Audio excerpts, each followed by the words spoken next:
नमस्कार दोस्तों, जय श्री कृष्णा। मैं आपका दोस्त लोकेश जोशी।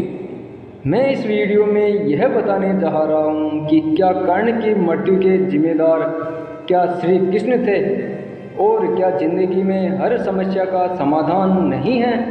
तो सुने भगवान श्री कृष्ण की वो बातें जिनमें हर समस्या का समाधान बताया है। महाभारत का युद्ध चल रहा था। कौरवों की तरफ से भीष्म पितामह युद्ध लड़ रहे थे और पांडवों की तरफ से भगवान श्री कृष्ण उनका साथ दे रहे थे। बहुत ही भयंकर युद्ध चल रहा था। कौरवों की सेना में हाहाकार मच जाता था जब अर्जुन का बाण चलता था। जब हर रोज युद्ध समाप्त होता था तो सभी अपने शिविरों में लौट आते थे और वहीं भीष्म पितामह भी शिविर में आते थे। और जब भी भीष्म पितामह वहाँ आते तो दुर्योधन भी वहाँ पहुँच जाता और उनके ऊपर आरोप लगाने और उन पर आरोप लगाने लग जाता था कि हे पितामह, जैसे मुझे लगता है कि आप पूरी ताकत से हमारे लिए युद्ध नहीं कर रहे हैं और ऐसा लगता है जैसे आप हमारी तरफ से नहीं और पांडवों की तरफ से युद्ध कर रहे हैं। आप पांडवों का वध क्यों नहीं कर रहे हैं। और रोज दुर्योधन पितामह पर यही आरोप लगाता था। एक दिन जब भीष्म पितामह युद्ध के बाद शिविर में पहुँचे तो शिविर में पहुँचते ही दुर्योधन उन पर आरोप लगाना शुरू कर दिया। अब इससे पितामह भी तंग हो चुके थे और उन्होंने गुस्से में यह प्रतिज्ञा ले ली कि मैं गंगा पुत्र भीष्म कल युद्ध में उतरूंगा और पांडवों का वध करूंगा और इस धरती से पांडवों को निश कर दूंगा। जैसे ही भीष्म पितामह ने यह प्रतिज्ञा ली तो दुर्योधन बहुत खुश हुआ और इस प्रतिज्ञा के बारे में वे अपने भाइयों को बताने लगा कि कल युद्ध समाप्त हो जाएगा।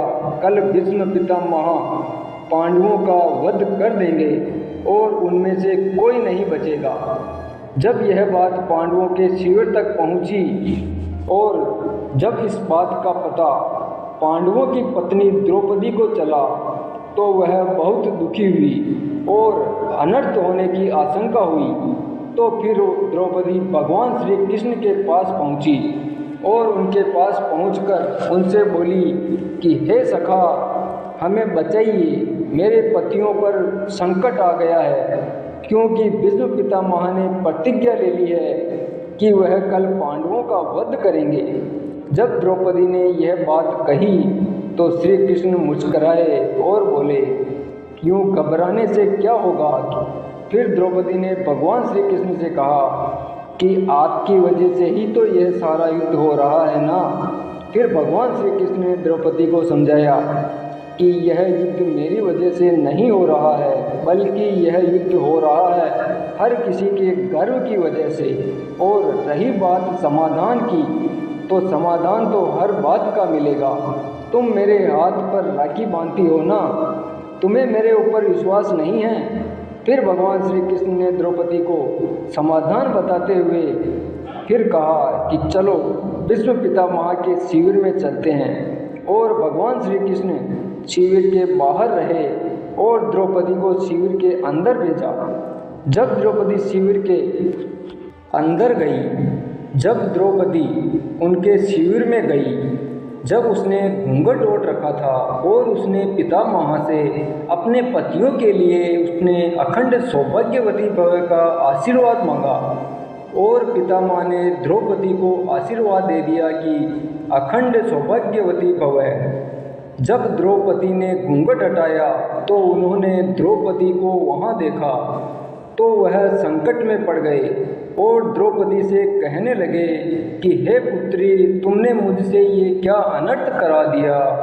अभी थोड़ी देर पहले ही मैंने प्रतिज्ञा ले ली थी कि मैं पांडवों का वध करूँगा और अब मैंने तुम्हें अपने वचन से ही आशीर्वाद दे दिया है कि अखंड सौभाग्यवती भव।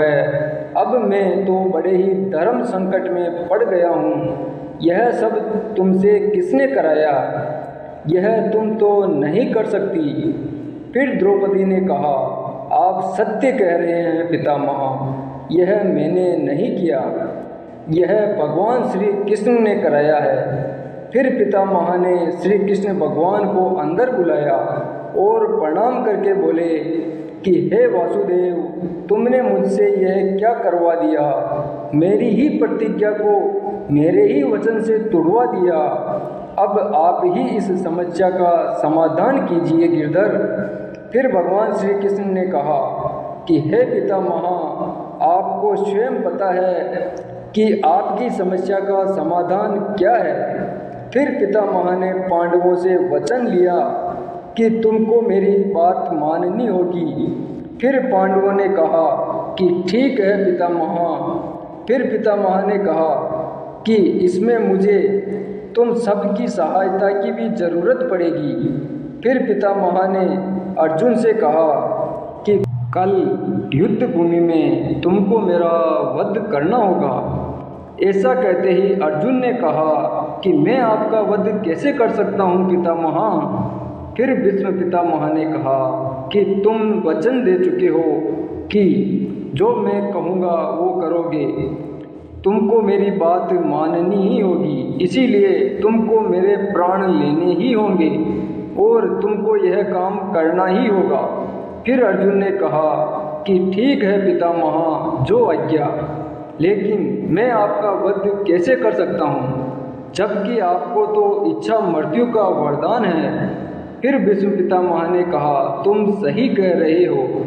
जब मैं पूरी ताकत से लड़ूंगा तो महादेव के अतिरिक्त मुझे कोई और परास्त नहीं कर सकता, लेकिन इसका एक समाधान है जिससे तुम बच सकते हो। तुम युद्ध भूमि में मेरे सामने किसी स्त्री को लेकर आ जाओ। फिर पांडवों ने कहा कि हे पितामह, युद्ध भूमि में स्त्री कैसे आएगी? फिर पितामह ने कहा यह सब तुम वासुदेव पर छोड़ दो। फिर युद्ध के दूसरे दिन अर्जुन अपने रथ पर शिरखंडी को लेकर आया, क्योंकि पितामह किसी स्त्री के सामने तीर नहीं चला सकते थे। फिर अर्जुन ने पितामह को बाणों की सैया पर लेटा दिया। इससे भीष्म पितामह की प्रतिज्ञा भी नहीं टूटी और पांडव भी बच गए। तो दोस्तों, यह कहानी हमें बहुत बड़ी बात सिखाती है कि संसार में ऐसी कोई समस्या नहीं है जिसका कि समाधान ना हो।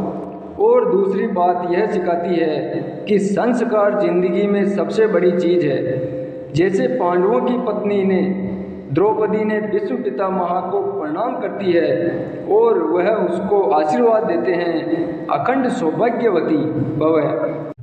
हमें अपने संस्कार कभी नहीं भूलने चाहिए। अगर द्रौपदी के संस्कार के कारण ही पांडवों की जान बची, अगर यही काम कौरवों की पत्नी कर देती तो शायद उनकी मृत्यु भी नहीं होती। ऐसे ही महाभारत में कई संकट आए और उनका समाधान होते गए। इसीलिए दोस्तों, इस संसार में ऐसी कोई समस्या नहीं है जिसका समाधान ना हो, बस उसके लिए हमें रास्ता ढूंढना होगा। अगर आपको यह वीडियो पसंद आया हो तो इसको शेयर कीजिए, लाइक कीजिए। वापस मिलते हैं ऐसे ही ज्ञानवर्धक वीडियो के साथ। जब तक के लिए जय श्री कृष्णा, जय श्री राम।